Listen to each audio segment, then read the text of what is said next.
Assalomu alaykum hurmatli Bito foydalanuvchilari. Hozir bu videomizda biz do'konimizdagi tovarlarni Bito dasturiga xaridlar bo'limidan kiritishni birgalikda o'rganib chiqamiz. Bu uchun biz asosiy panelimizda turgan xaridlar bo'limini ichiga kirib olamiz. Kirganimizdan keyin men birinchida turgan boshlikdagi ma'lumotlar bizga to'ldirish shart emas, majburiy emas.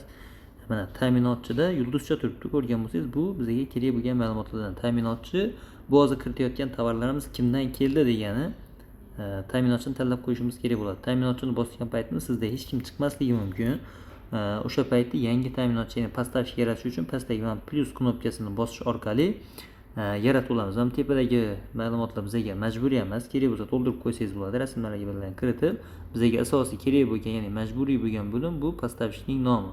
Ustiga bosish orqali поставщикni ismini kiritamiz, ya'ni firma nomini. Masalan, Mantella deb yozaman. Mantella suvini misol qilamiz. Mana yaratishni bosdim. Mantella degan поставщик yaratildi va joyiga mana qo'yildi. Eng e'tibor beradigan yana bitta narsamizdan biri bu pul birligi, ya'ni kiritayotgan tovarimiz dollardami, so'mdami? Agar siz so'mda savdo qiladigan bo'lsangiz, u sizda avtomatik so'm turadi. Agar faqat dollar bo'lsa dollar. Agar siz ham so'mda ham dollarda tovar keladigan biznes egalarida mana shu ikkalasidan birisini tanlab ketish kerak bo'ladi. Hozir bizda so'mda bo'lgan so'mni tanlab ketaman.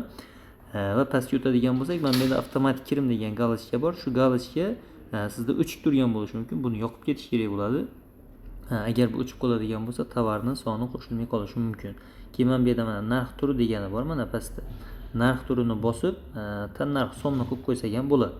Keyingisi mana mahsulot qo'shish deganini bosish orqali kiritishni boshlaymiz. Odatda sizda mana bu yerda hech qanaqa tovar ko'rinmaydi, pustoy turadi. Eng birinchi tovarlarni kiritishni boshlash uchun mana pastdagi plus tugmasini bosamiz va mahsulotni ma'lumotlarni bitta-bitta to'ldirishni boshlaymiz. Birinchi mahsulotimiz masalan Mantella deb yozamiz. 0.33 litr. Sizda nima mahsulot bo'ladigan bo'lsa, o'zingizga to'g'rilab yozib ketaverasiz. Nomini to'liq qilib yozdik. Keyingisi kategoriya. Mana kategoriya nima uchun kerak bo'ladi bizga? Masalan, qurilish mollari misolida aytadigan bo'lsam, qurilish mollarida lyustralar, aboylar, santexnika, po'kak mahsulotlari, elektrotovarlar shunaqa bo'lim-bo'lim bo'lib taxlangan bo'ladi do'konni. Masalan, 10 ta yoki 15 ta katta bo'limlar bo'ladi. Kategoriyaga bo'lgan paytda ham biz mana shunaqa bo'lib ketamiz. Masalan, hozir buni ichimliklar deb yozamiz.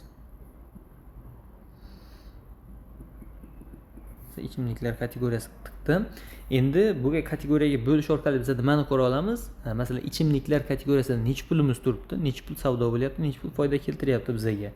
Instrumentlar bo'limizda necha pulimiz turibdi, necha pul savdo bo'lyapti, necha pul foyda olib kelyapti. Ya'ni do'konimizni tepadan ko'rib, qaysi bo'limimiz yaxshi bizga foyda olib kelyapti, rivojlantiryapti, qaysidir bo'limimiz faqat pulimiz turibdi va devordagi vitrina, ya'ni 10 metr joyni band qilib turibdi, lekin hech qanaqa savdo yoki hech qanaqa foyda ham bo'layotgani yo'q.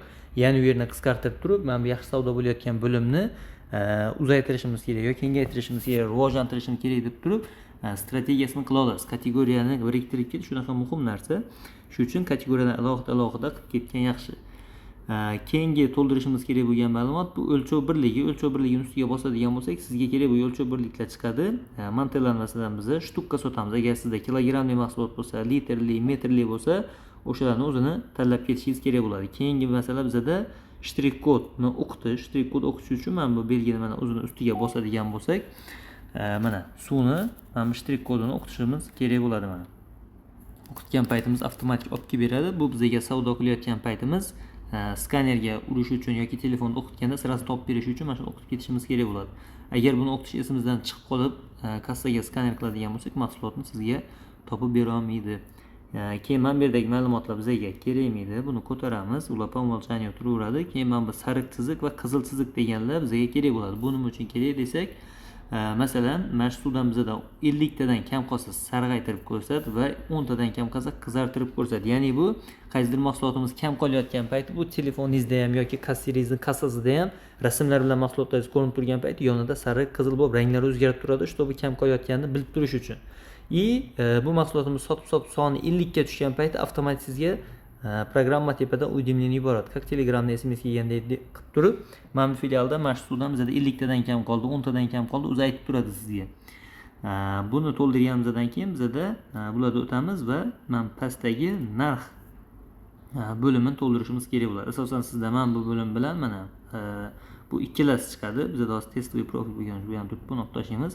Masalan, bu suvimiz bizga 5000 ga kelgan, 6000 sotamiz. Mana narxlarni yozdik va mana bu yerda mana qo'shimchalar, ya'ni faylni tanlang degan joyda rasmini kiritib ketishimiz kerak bo'ladi. Rasmni ham обязательно kiritib ketganimizda yaxshi. Mana mahsulotning o'zini rasmini chiroyli qilib tushirib qo'yamiz. Bu rasmni kiritishimiz nima uchun kerak bizga? Keyingi safar tovar kelgan payti xarid qilayotgan odam ham sotayotgan payti ham adashib boshqa mahsulotni sotib olmasligi uchun rasm kiritish обязательно kiritganimiz yaxshi. Endi hamma mahsulotni ma'lumotlarini to'ldirib bo'lganimizdan keyin tepada yaratish tugmasi bor, mana tepada. Shuni bosib, buni yaratishimiz kerak bo'ladi. Yaratishni bosgan paytda agar sizda 2 ta 3 ta filiallar bo'ladigan bo'lsa, mana shuni so'rashi mumkin sizdan. Barcha tashkilotlarga murojaat qiling degan galashkasi, buni yoqib qo'yadigan bo'lsak, hamma filialingiz mana shunaqa suv sotadigan bo'lsa, ularning hammasida ko'rinadi. Agar bitta filialingiz suv sotib, ikkinchi filialingiz boshqa sohadagi biznes bo'ladigan bo'lsa, unga ko'rinmaslik kerak bo'lsa, bu galashkani yoqmagan holda yaratish tugmasini bosasiz. Yaratish tugmasini bosgandan keyin hamma ma'lumotlari bazaga qo'shilib turib, bizdan nechta borligini so'raydi. Masalan, bu suvdan bizada 40 ta bor deb kiritamiz. Mana 40 ta bor dedim, 5000 so'mdan kelish narxini yozganda 200 ming so'm bo'ldi deyapti. Mana qo'shish. Endi keyingi mahsulotni kiritib ko'ramiz. U uchun biz yana mahsulot qo'shish degan tugmani bosib va mana pastdagi plus tugmasini bosamiz va ismini yozamiz. Bu yerga masalan stakan 1 martalik deb yozamiz. Bunda kategoriyasini hozircha mana choylar degan qo'yib turaveramiz. Uzun kategoriyasiga qo'shishimiz kerak edi va keyingisida mana bu o'lchov birliklari, uni ham shtukka sotamiz. Endi mana strik kod degan narsa bunda yo'q umuman. Mana hech qayerda strik kod yo'q. Buni o'qitish shart emas. Etiketga chiqarib yopishtiradigan narsa bo'lsa, chiqarib etiketga apparatimizni yopishtirib qo'ysak bo'ladi. Agar hadovoy shunga o'xshash hadovoy ketadigan tovar bo'lsa, buni bыстрый доступga rasm bilan qo'shib qo'ysak, hadovoy tanlab sotsak ham bo'ladi. Har birisiga yopishtirish shart emas, bunaqangi arzon, tez ketadigan narsalarga. Va strik kodi shart emas. Pastroqqa tushamiz va sariq chiziq, qizil chiziqlarni yozamiz. 50 ta va 20 ta. Endi pastroqqa tushadigan bo'lsak, buni narxlarini yozishimiz kerak bo'ladi. Masalan, 200 so'm keladi, 500 so'm sotamiz deymiz. Keyin mana rasmni ham qo'shib qo'yamiz. Mana bu yerni bosib, mana rasmni ham kiritdik. Hamma ma'lumotlarni to'ldirib bo'lganimizdan keyin tepada mana yaratish tugmasini bosamiz va yaratish qilamiz. Hozir bizda hamma ma'lumotlarni saqlanib qilib, bizdan nechta bor ekanligini so'raydi. Nechta borligini saqlanib qilsak, masalan 50 ta bor deymiz va qo'shish. Qo'shish qildik. Agar bizda keyingi mahsulotlar bo'lsa, yana mahsulot qo'shib qilib plyusni bosib, yana qo'shib davom qildirib ketsak bo'ladi. Pastga qarab spiska bo'lib ketaveradi o'zi. Va mana bu yerda e'tibor qilgan bo'lsangiz, mana 210 ming degan pul turibdi. Bu nima degani? Shu hozir kiritayotgan umumiy faylimizni umumiy summasini ko'rsatyapti. Hozir bitta firmadan bitta naqdlamaya keldi, hammasini kiritdik. Ko'pchi 210 minglik tovar bo'ldi. Endi bo'ldi, shuni o'zini saqlanib qilib yopamiz deydigan bo'lsak, tepada mana keyingisi degan tugma bor.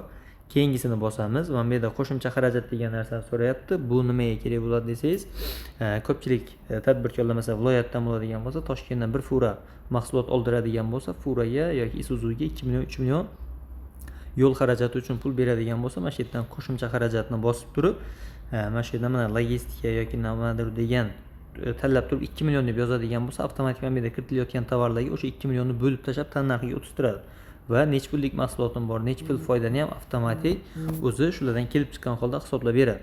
Bu hozir bizga kerak emas. Mana yaratish tugmasini bosib bundan o'tib ketamiz. Keyingisida bizdan so'raydigan narsasi 210 minglik tovarni Montella degan firmada olyapsan deyapti. Unga pul berdingmi deyapti. Shu bu поставщикni oldi berdan yuritish uchun. Agar bergan bo'lsak наличныйni bosamiz, agar bermagan bo'lsak bosmay turib to'g'ri pastdagi mana yakunlashni bosish orqali buni to'liq yakunlash qilib saqlanib qilib kiritsak bo'ladi. Bo'ldi, bu mahsulotlarimiz to'liq kirdi.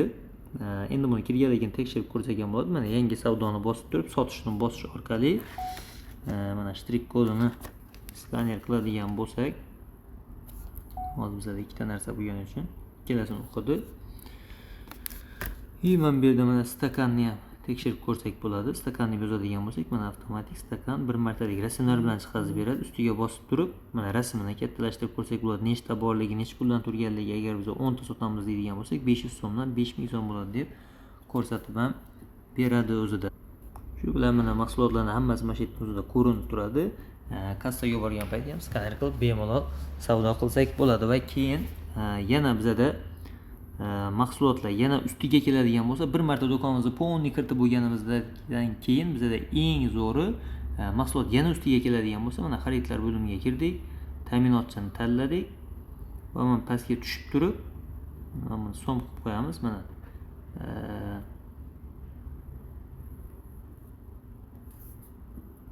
Masalan, stakan deb yozadigan bo'lsak, stakan avtomatik keladi rasm bilan. Mana adashish ehtimoli umuman yo'q. Ustiga bitta bossak, mana tepada ham rasmi turibdi. Hozir do'konimizda nechta borligi, 50 ta bor deyapti, yana nechta keldi deyapti, 20 ta keldi deb turib, qo'shish qilish, mana bu yerga bosib turib, yana masalan Montella yoki buni skaner qilib ko'rsatgan bo'ladi. Ustiga bossak, mana 10 ta keldi yana. O'zi 40 ta bor ekan, 10 ta keldi.